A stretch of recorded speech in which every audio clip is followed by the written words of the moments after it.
It's Louise Faye for VIP Boxing, and I am in the VIP Pugilist Arms with no other than Brad Ray and Aqib Fiaz. How are you doing? How are we doing? Yeah, good. Thanks for having us. Good, thank you. You all right? Thanks for coming down. Yeah, you're our first guests in our new little bar. It's not bad, this, is it? It's all right, isn't it? Apart from that back wall, like, but no. Okay, yeah, nice so it is the red room. This is purely for Aqib, this. Well, they are like, they're some proper pieces, them, aren't they? And you They had to go you've up, got the didn't Mike they? Tyson corner. So we've got some I fantastic go memorabilia. Ray, because that's obviously fight like him. Look a bit like I was him. going to play Blue Moon as you were coming in, just to like even it out a little bit and make it a bit more of a derby, but no. We'll leave that. I'm always up against it. I'm used to it. But you do the talking in the ring, Brad, so that's where we're going to start. Yeah. But no, guys, I wanted to catch up with you both because you've both got great, huge dates penciled in, big statements to make, great opportunities, and I wanted to really just catch up with you both.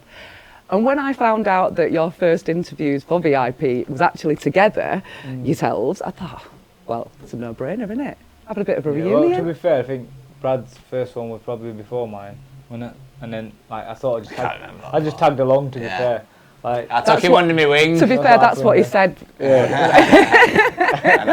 I got some stick off that video as well. Everyone was terrorising me. What, from that interview back then? Look at the state of you and that they were giving it. But hey, I was just a malnourished 64 kilos. Yeah, he was about 6'6". 15-year-old, yeah. I know. Was you born at 6'6", Brad? I was a little fat kid, me. Funnily enough, I found a photo yesterday of you in the Ricky Hatton shorts, with the pale blue and the black band. And when Lee used to say to me, he was this tall, gangly kid, that wasn't who I saw in that picture. Yeah, so no. When did that change? I don't know. Yeah, I started off. I had my first fight when I was 11. Fat Brad, dangerous, on the warpath. And then, I don't know, when I started taking things a little bit seriously, they had a bit of a growth, had a bit of a stretch, and I just slimmed down a little bit. But, And for you, Brad, you lived in the gym from a young age, trained by Dad. Boxing has kind of always been your lifeblood, hasn't it? I think you tried to be, quote, normal kid and tried uni and things like that, but it wasn't for you. Aqib, tell me about where your amateur career started, how you found yourself hooked speaking to the about sport. fat kids, like, Yeah. I was nothing. I was nothing on him. I showed him how it was done, yeah. That's why I started. They're just real fat, and then, like, not like I was really fat. So we got to put a little picture in there somewhere. And, just used to fight all the time, really, and then Dad one day just took us to the gym, and that was it, yeah. You just walk in and then have a little spar, don't you? And then, once you've got the bug, there's no going back. Yeah. It's funny, isn't it, when you first feel the leather on your face, even if that first experience, it doesn't necessarily go your way, it either stops you from ever going back, or you're like, nah, I'm going back tomorrow and I'm going to make a difference and I'm going to get better. I think with all boxers, it's the case that they've all got something wrong with them because they enjoy. Yeah, we're not right in the head. None of us. I think that though it goes like, because I seen it from the coaching side as well when I used to want my dad and mum out in the gym. Yeah. Like, you get a kid in, you have the first spar and it goes one or two ways. You either never see him again or have a bit of bloody nose and they're in the next week thinking, what, getting back? And like, people are just built like that, you're gonna take one of the two roads, and obviously we like getting punched in the head, don't we? So. Well, you've got to love that as well. And actually, I was down doing the regional finals the other week, and there was a girl there. She's had 3 fights and she's just become Northwest Regional champion, and she's had 5 pullouts. So she's had more pullouts than she's had fights in her career. But she was there. It was a bye. Like I say, she got a pullout, but she went from the first fight to the last bell, and she just absorbed and soaked every bit of it. And you can just see that those 3 fights, that's all she needed. That's her career now. It's set and it's done. You just know, don't you? Yeah. So, your championships, your regional finals, that's where Lee, our videographer today, interviewed you, wasn't it? You've both just become... And that's 9 years ago. How crazy is that? Really 10 years. Does it feel like it? It looks like it, if you look at me. We are going to put the before and after comparisons, you know. We've aged. We've had tough lives, haven't we? Yeah, that's what happened to pro boxing. But yeah, good. But that first taste of, as a young adult, a teenager, you get that first championship belt, you get to go home, you show it to your friends, you probably have your Instagram account at that point maybe. When does it get become a real sport? When do you start to feel that pressure? Is it at those regional championships? Yeah, I think the way I was anyway, like Brad was similar, I think. We like practically grew up together, didn't we really? But we were winners, we always wanted to win, and there was always that pressure on yourself, wasn't there? Yeah, I think like a lot of it is yourself, like, similar to me, like, you just, good's not good enough. Like, even if you win, like, I wasn't happy sometimes if you had a bad performance, but it's the way to be. You always want to kind of improve, and you always kind of want to get better. And, like, even now, like, every day I'm learning in the gym. I'm sure it's the same for Aqib. Like, you're just trying to pick up on little things, and you'll never stop. You know, that's what's so good about boxing. Like, you do never stop learning. Absolutely, you never stop learning, but it's also a family, isn't it? And that actually kind of brings me to the reason why you are both in the area today is because you've both been training down at the same gym. So Aqib, obviously, you're with Jamie Moore and Nigel Travis, normally downstairs from here, but you've been over at the Walkden gym. Yeah. And what a powerhouse your stable is anyway at this point. So, you know, you've got your Jack Hatchells, yourself, Connor's coming through, Pat Brown, Alfie Middlemiss. You've got this... We're not talking about Pat today. Because that video that we shared yesterday. Well, actually, that's a really... It was, sorry, Pat, I said to you, I spoke to him last night and I said, I've got you at the right time. I said, I have no chance now. Well, yeah, this is it, isn't it? So these are your stable mates. Yeah. And Pat Brown was in that fight, in that Northwest Regional final, and you got the nod that day. You got the stoppage... just a bully, mate. He was a novice then. He had about 10 fights. Just a bully. I had about 60 fights or something. Snide, but yeah, mate. He's a good mate of mine. You know, he's coming to his own now, and definitely be staying away from him anytime soon. It really has come full circle, hasn't it? Because you're at Sharp Style over at Blackpool, and like I say, your camp have been down sparring the guys, and yours down at Walkden at one more round. So when you look 9 years ago, and now you're seeing Pat turning, he's come back from the Olympics, he's turning over a professional himself. That must be exciting for you, for him, and you must be just so pleased for the way that his journey's gone as well. Yeah, of course. Like, me and Pat got amazing. We got on very well. Boxing with 14, like, means nothing, does it? Like, yeah. But everyone know, like, Aqib, like Connor, like, we were all like at the same shows, boxing on the same shows, same championship and stuff. So it's good that we're kind of all coming through at the same time. It shows that you know, the hard work that we were putting in back then, like, it pays off. It pays off because you know, we're trying to do something with our lives, aren't we all?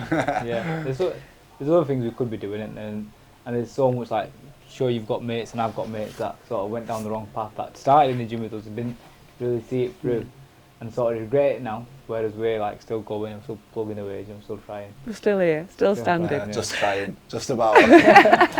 Well, I wouldn't say just about, because I did start at the beginning of this and say you've both got huge nights coming up. So Aqib, we're back. Super pleased that we're back. We've had a little bit of time away. We've had a little bit of an investigation, which has all been put to bed. British Boxing Border Control, happy, you're happy, camp are happy, and we're ready to go on the 15th. Yeah. On effectively your best mate's undercard. Yeah, it's not bad, is it, in Manchester? It's like, there's me on, there's Alfie on from the gym, Connor's on, and Jack obviously in the main event. So it's like it's going to be like our show really, and home show. Yeah. That's what it feels like, yeah. Well, in Manchester at the new arena, which is around the corner from the house, so we'll have loads of support coming, and we'll all be on there together, and sort of, you know, it'll be good because you're together, aren't you? 5 weeks is a bit easier then, and obviously, yeah, it's a class card to be part of, and I'm buzzing. Now got your opponent. I found out this morning it's Lydon Cherub. Yeah. Sounds rough. Yeah, always that. Maltese guy, I think. I don't know too much about him, I only found out this morning. Yeah. Had a couple of 10-round fights. Yeah. But nothing that you can't handle, Aqib. No, I'm sure I'll be all right. You know, he's a good fighter, obviously, and it's someone who's coming to win. He's won 7, lost 2, so and he's only lost to good fighters. So Yes. really, I want to be putting on a performance and sort of, you know, one-upping the guys that have beat him already. So that's the plan, and it's a good fight to come back to. I didn't want to come back in a sort of shit fight. I wanted to be in a good one, and I'm happy I've got a good one. So big performance pending on the 15th of Feb. That's what I was going to say. It's effectively like a local home show for you, isn't it? Because you're an Oldham boy. Yeah. So is this more like a home show for you? Yeah, This is as close as it gets? I've only boxed in Manchester, like on the big shows, I think, in total 3 times, which is mad because I've been with Matchroom for like 4 or 5 years now. And yeah, it's always good to come home, always do big tickets, get loads of support there. And obviously Jack's always on the bill too. And our supporters sort of know each other, and it's just good, yeah. You've got an incredible fan base, Aqib. You've got some real loyal fans. Even when you boxed out in Abu Dhabi, I think they may as well have put a private charter on for your fan base that you took over there. So it must be, yeah, great to be able to hear your surname being chanted again back under those big lights. Yeah, I'm really so excited. I can't even put it into words really. I just got to stay calm, stay cool. You know, it's like sort of 2 weeks away now, so just got to get the last bit of camp done, last bit of sparring, and I can't wait. You know, I'm so excited. You mentioned sparring there. I'm not sure if everybody will know, but the reason or the way that you ended up coming into Jamie and Nigel's gym was you were a sparring partner for no other than Carl Frampton. Yeah. So just tell us a little bit about how that happened and. Yeah, I think someone he was sparring somebody else, and I think they sort of let him down. And last minute, obviously, I knew Nigel through the amateurs because I boxed a couple of his lads and stuff. Because you were on the GB squad at that point. Yeah, I was on that GB trials, and I boxed for England and stuff at the time. And Nigel rang us on like Wednesday night, "Oh, can you come tomorrow morning, Thursday?" And my dad was like, "Oh, sparring Carl Frampton, are you sure?" I was like, "What do you mean, are you sure?" I said, "I'll try my best," you know what I mean? I went, ended up doing okay, and then yeah, they kept me on for the whole training camp, and then that's when I asked Jamie and Nigel for the train there, yeah, so. And the rest is history. Yeah, the rest is history, yeah. And just give us a bit of an idea. I mean, we get to pop in and out of the gym from time to time and get a little glimpse of the banter that goes on in the gym. It is such a good vibe, isn't it? It really is. It is, yeah, it is. It's like, it's one of them places where you can't really call it work. You don't feel like that anyway. Do you know what I mean? And my missus always says to me, "Oh, you know, it's not really a job.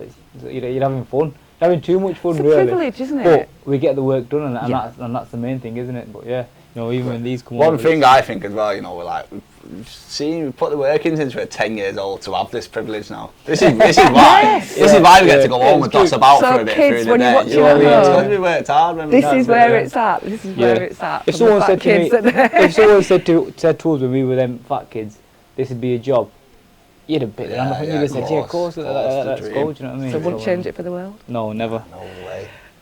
So, Brad, we've talked about Aqib, back to Manchester.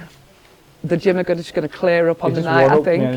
Anything you do, yeah. But you're not getting on a train, you're getting on a plane. Yeah, this couldn't fit me on in Manchester, so I had to So get we on the managed phone. to squish you in onto nothing other than the Beterbiev Bivol 2 card. Wow. Yeah, it's nuts. Give me 3 words that went through your mind when Steve Wood phoned you up, your manager, with that? I don't. Well, it was Andy who phoned me, my coach, yeah, and I'd just come out of the gym, and like, so I'd been with him all day, and I spoke to Steve in the morning about, like, you know, I think we were going to try and get on one of these shows or try and get on Pat 28th March, and like, and then we had summer lined up. Start of March, it was like one of my dreams since I was a kid. I was buzzing for that. That never come off, and I was just like, mate, I've had such like a roller coaster year, and I just thought, like, is it anything actually gonna come off here? Am I just gonna be boxing on like VIP shows for the rest of my life? And yeah, Andy rang me and said, "You spoke to Steve today?" I said, "Not anytime soon." He didn't. Right, he went, "You're going to Saudi?" I was like, are you thinking, is it April the 1st? Are you pulling my leg? leg? What?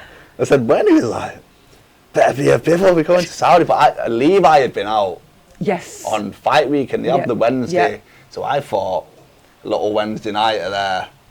And he was like, "No, you're on the main card." I was like, "What?" Because I remember when the card got announced, I remember looking, and going through and just thinking, this card is like, I can't think of any card that's topped this ever. It's arguably the best fight card in modern history. I remember thinking, man, I'm gonna sit down on my nice big comfy couch, feet up from about 4 o'clock. I'm gonna watch every single fight. I can't wait. But now I'll be sat ringside, feet up, probably have a black eye. But I'll have a good view anyway.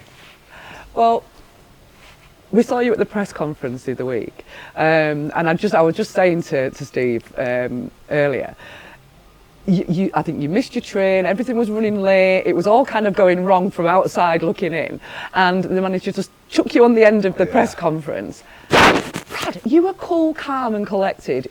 You were word perfect. I thought you handled that brilliantly, to the point that you even go on to apologise to Lennox Lewis for upsetting the night already. I mean, I love the manners. I can't fault you. But I was cool until I tried to say His Excellency in my little lisp when a 12-year-old kid come out, and everyone jumped on it. All my mates, even like my dad and my mum and that were like ripping me. Like, and I was just like, I won't be doing that again. It's just Turkey from now on. Just go with Uncle Turkey. So you both will have boxed on Bivol cards as well, because there's quite a few similarities. You didn't know that, did you? No, I didn't. Yeah, because you boxed on, was it the Ramirez? Abu Dhabi, yeah, so there you go. You've got Costa's Nanga, 12-0, 7, 8 knockouts, I think. Anything that you can't handle, Brad? Nothing. Still never at the office, innit? But no, this is the type of fight I've been calling out for. Like, absolutely. How many interviews have me and you done in the last year and had that conversation? I want to get might be raving about him a little bit, like it's obviously a good fight. Does that get you excited? Yeah, it does, because I want people to write me off a bit. Lennox Lewis, it must be good. And I don't think people have ever really seen me as a pro when. Like, I'm up against it, and I've got my back in. So I don't think anyone's ever seen that side of me. So I'm looking forward to that. And I think with Riyadh season, with the Saudi cards, they want exciting fights, don't they? And that whole worry about protecting a record isn't quite as important as what it maybe used to be, because it doesn't have to be winner stays on. If you've impressed from a spectacle, there's more opportunities to come. So would you say to young fighters that are turning over now, take the opportunities? It doesn't matter about the L. You only regret the chances you didn't take. That's fine, like taking an opportunity, coming up short, you can go back and improve and get back in the gym and think, you know what, at least I tried. You give it your best, and sometimes things don't go your way, but you can't let that be your attitude, or it's too risky, or it's too this. Man, he's gonna go there and he's gonna twat this kid that Lennox Lewis manages, and everything's in front of him then, isn't it? And all them years of hard work, you're buzzing, aren't you? Do you know what I mean? Can't wait. Might take you 2 years if you come back if you've had a loss, but eventually, But you know what? We finished the end of last year. You picked up your first title in your 20th fight, I think, or 21st fight, Brad. And when we said that out loud, it sounded ridiculous, didn't it? How has it taken to the... You had one off night, and it felt like that was almost going to dictate the rest of your career, and you felt like you were going to be on these small hall shows for all of this time, but you persevered, and it's paid off, Brad. We've got to enjoy you for 5 fights on our shows. We've had 5 knockouts. Let you know a little something else as well. Since I became your unofficial hype girl, I can pronounce your name, Stingray. Yes. All right. You've had 5 stoppages. Well, that's it, isn't it? Just saying. That's your it. work here's done. Keep it going. It's not done yet. You need to keep it going. I'm coming to Saudi then. Yeah. Come on, I'll fly you out. There you go, Uncle Steve. Thank you very much. Steve said I'll pay for you, actually.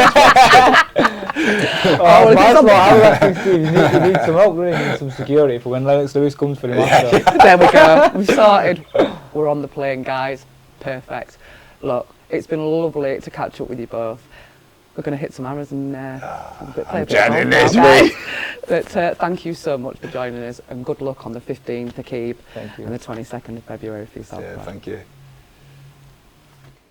For all boxing info, news and latest interviews, amateur and pro, across the north, click and subscribe.